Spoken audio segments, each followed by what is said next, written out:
si Carla po at kasama din po yan sa naging inspirasyon ko po sa paggawa ng bahay. Baka susunod yung bahay na natin.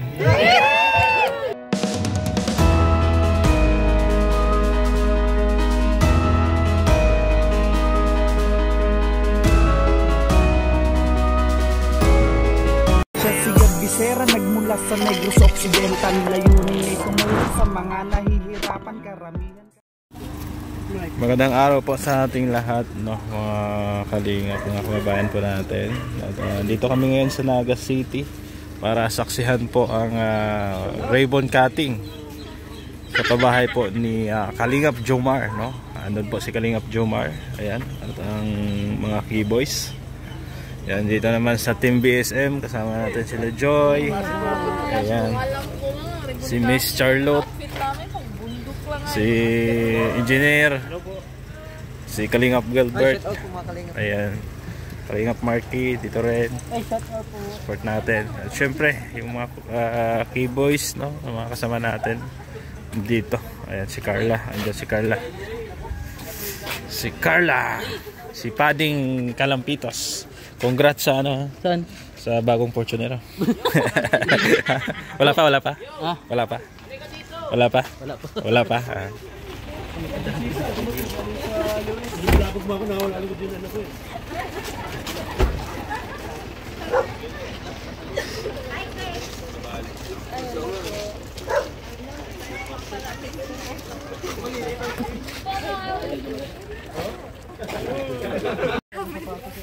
Hindi namin in-inform na.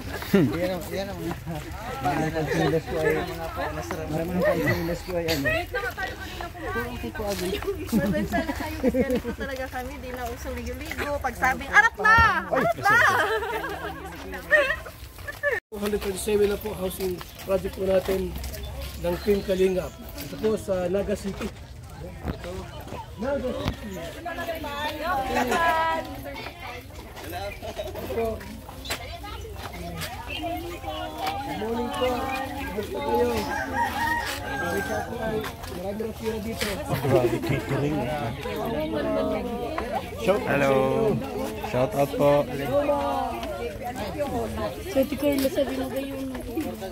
May kasalan po. May kasalan. May kasalan dito. Ayan o. Grabe, may kasalan dito. Ganda no? Mapibay. Grabe po. Ang pinakamalapit dito, yung kainan. Meron ba? Ay, grabe. Catering. Kain na lang kaya tayo dyan. Talaga na. Diyan tayo magkakasundo lahat. Ayan. Start na tayo. Congrats bro sa first pabahay. Ayan, si Kalingap Jomar. Salamat po. Sakayin po tayo mamaya. Padag para hindi pa po lahat ng ating paborito pagsayaw. Pagkita si Papadang and siyempre si Charlo.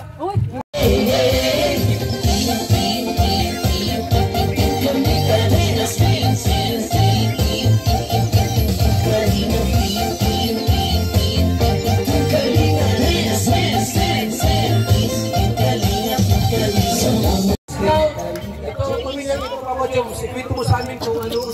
Wala yung tatay ay nasa yung tatay nito. So hello po, magandang umaga, araw po sa ating lahat. So unang-una po gusto po munang pasalamat po sa Lord. Kay God po kasi binigyan po tayo ngayon na may magandang panahon. Kasi kanina umuulan, so maraming salamat po. And kay sa God po, kay God sa lahat ng blessings. Siyempre po, salamat din po sa buong Team Kalingap, lalo na po sa founder po, si Kuya Val. Thank you very much po sa pagdating po. Actually po kinikilig po ako kasi ang isang founder po ng Team Kalingap ay nandito po, kasama po natin. Salamat po, sis and sis. Siyempre po, Kalingap Parab. Kanukot bro, wala si Ate Edna, pero meron daw bisita. Kaya maraming salamat po. Sa inyo po ang andito lahat, maraming salamat po. And yun po, paano ko po nakilala po ang pamilya po ni Nanay Nessie? Bali, ang kwento po yan, kasi po sila Nanay Nessie po is halos kapitbahay lang po namin. So marami po kami mga kapitbahay po na nung nalaman po na nasa charity vlogging po ako, kasama po ang Team Kalingap, sila po ang nag-refer po sa akin po Dahil nakita po nila yung sitwasyon po ni Nanay Nessie. Yung bahay po ni Nanay Nessie po sa ngayon, para lang po siyang siguro ito po, tapos kalahati lang ito. Diyan lang po sila nagsisiksikan. Wala po silang dingding. Yung dingding po nila is na po ng kapitbahay nila. Tapos wala rin po silang sariling palikuran. Pag natayo po kayo, hindi po kayo makatayo ng matuwid. Pag naulan, pati sa loob umuulan. Pag maaraw, sobrang init po. Wala rin silang kuryente, wala rin pong tubig. So, nung una pong pag-ano ko po sa kanila is dun po ako agad na parang nag-ano po yung damdamin natin kasi ang isang nanay, kayo naman po kung halimbawa po yung isang nanay, ang mama po natin, parang hindi natin maano na yun yung sitwasyon nila. Si Nanay Nessie po, solo na lang po siya, solo parent. Meron po siyang, ilan po anak niyo po? Meron po siyang 7 anak po, halos karamihan po is maliliit pa. Wala pong stable na trabaho po. Iba po anak niya nag-construction, extra. Ito po, mga yes po, maliliit pa. So, may mga times po na bumabagyo. So parang, actually hindi nga lang po bagyo kahit konting ulan po. Nagsisiksikan po sila sa pinakadulo kung saan lang po sila hindi mababasa.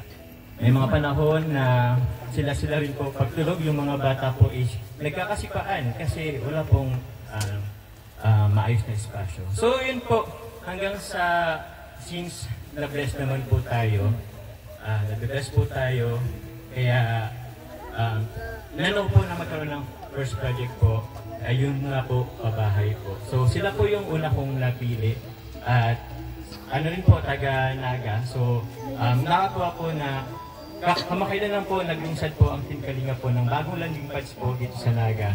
At ngayon po, meron na po tayong pabahay po dito po sa Naga. Kaya maraming salamat po. Palakpakan po natin lahat. Kaya gusto ko pasalamatan po, siyempre lahat po ng supporters, sponsors po ng Jomcar. Actually po, ito pong pabahay, hindi lang naman po nag-ano po ako.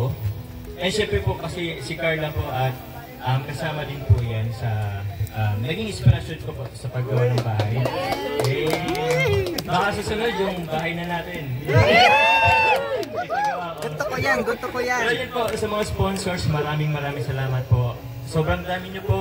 Hindi ko po kayo may isa-isa, pero alam ko po kung alam niyo po kung sino kayo. Siguro po mabanggit ko na lang po sa live. Salamat po sa sa catering services po na all the way from Noboa. Maraming salamat po. Sa ano rin po na, thank you po. Sila po, banggitin ko lang po sila Tita Olive, Tita Ka, Tito Bong, Tita Marilyn, Tita of Taiwan, Tita Selma, Ate Ichi, Tita Selski, and Tita Jessa. Sila po yung may dahilan po kung bakit po meron po tayong magandang set up po ng balloons, decoration po ng ating catering. Kaya maraming salamat po. Actually po, hindi ko po ito magagawa kung ako lang. So, proud po ako na meron po tayong mapagmahal na mga sponsor, mga generous, mga kasamahan po natin sa Kalingap po. Kaya yun po, masaya po ako na meron po tayong ganito. Actually po, ito pong pabahay po ito is, kaya inano ko po ito para kay Kuya Val. Thank you kay Kuya Val.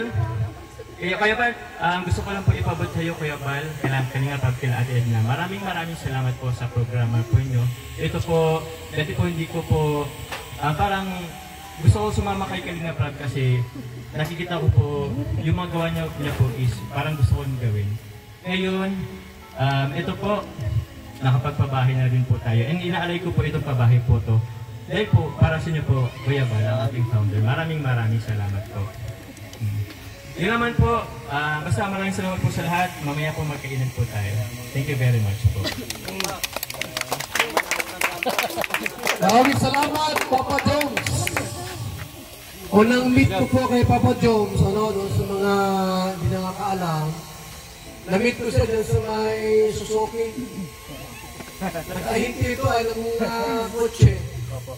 Ngayon, may project na sa pabahay. Di ba? Grabe po yung kanyang pag-lift up. Dati, ano yan, tuto yan. Yan ay papa na. Siyempre po, bago yung sinanay magsalita rito at yung kanyang anak, anong masabi ni Mami Carla? Sinabi ni Papa Jones. Kaya yung, di ba, yung encouragement message. Mami Carla, rito ka. Ano si Papa Jones? Darling mo.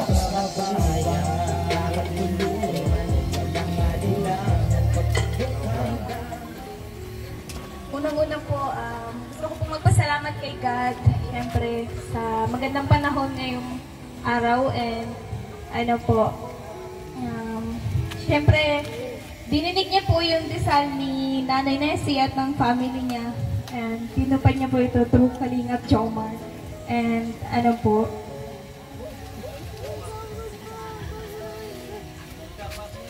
gusto ko rin po magpasalamat sa lahat ng mga sponsor po namin and sa mga VIP sponsor po, yan sa Jomcar, kila Kuya Rab, kila Ate Edna and Ate Jack.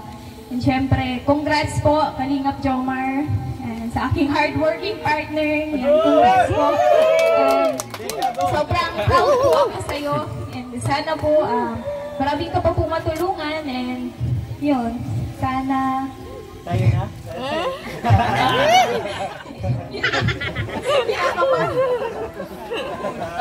Maraming salamat kay Bibi Carla. Ayon po sa reports po, update natin sa mga nagastos sa bahay po na ito, na first babae po ni Papa Jones, inabot po siya ng 1 milyon mahigit. 1.2 million po ang nagastos lahat.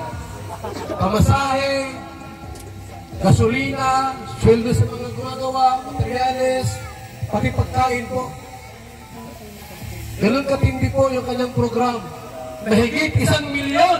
Lapakan po natin! Isang mahal po ng materyales. May kakanuksak po nito, 16. Isang kubiko po ng buhangin, nasa ano ata, 1,600. Kasi malayo sa ano to, sa ilog. Ang simento nito, nasa 320. Kaya nga po, napakapalad po ni Nanay sapagkat nabigyan siya ng bahay. Wala siyang ginastos kahit 5. Nay, ano masasabi niyo po sa bahay niyo bago? Halika rito. Ikwento niyo po kung gano'ng kamahal ni Papa Jones. Kung gusto mong umiyak, umiyak ka.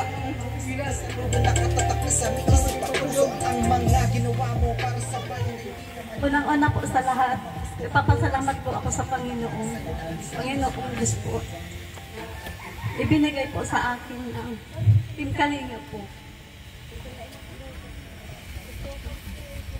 Para po magkaroon ng napakagandang bahay po. Hindi ko po talaga ito sarili ko pong magkakaroon ako ng ganito pong bahay. Dahil sa katagal-tagal na po ng panahon nung nagsisiksikan kami sa maliit na bahay. Ngayon lang po talaga ako makakabigay po ang mga alam ko ng ganito pong malawak pong bahay po. Kaya sobra po talaga ako nagpapasalamat po. Wala po ang Team Kalinga. Wala po ako ganito pong bahay. Kaya ganda. Kaya maraming salamat po. Sa mga sponsor po, hindi ko na po sila isa-isahin. Ang ginito, ang puso po nila. Talagang salamat po. Saka po sa ano po nitong ama na po ng Kalingap. Sobra po talaga ako nagpapasalamat. Pagkuti Kalingap Rob. Kay Ate Edna po, saka kay Ate Jackie. Kay Kuya Jun, sa lahat po Team Kalingap. Maraming salamat po sa inyo. Sa inyong lahat. Yung may-ari ng bahay, si Nanay Nessie. Dahil sa tingin ko, ito na yung pinaka na babae ng Kalingap. Kasi sa mahigit 200 na babae, ito lang yung dadaan ka pa sa subdivision, may guard. Kasi kanina, hanap ko na yung guard dito, nasa subdivision tayong pabahay. Kaso nga lang yung mga apat, tinutulog dito, nag-ugalit sa mga.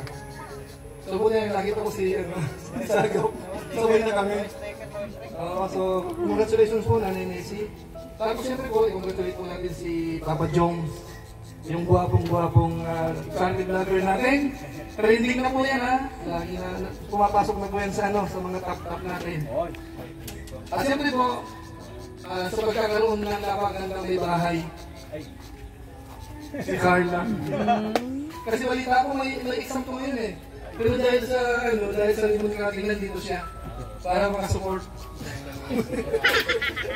At siyempre mga kababayan po natin, mga kalingap, gusto namin pasalamatan po siyempre. Ang team kalingap, dahil kung hindi naman tinuruan, nakuyaban, nga para yung mga kasama nung natin, baka wala rin pong pabahay. So dahil po doon, nagkakaroon po tayo ng pabahay. Marami na po, 200 na po yan. So maraming salamat. Siyempre po, sa mga sumusuporta kamukha po ninyo, galing sa iba't ibang lugar, nandito po tayo. So maraming salamat po sa inyo.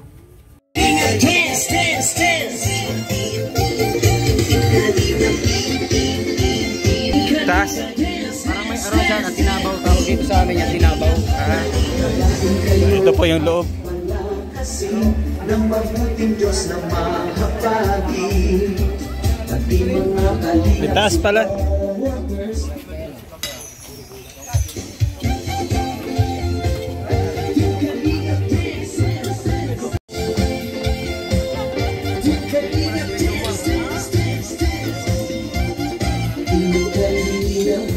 Isera nagmula sa Negros Occidental, layunin ay tumulong sa mga nahihirapan karamihan.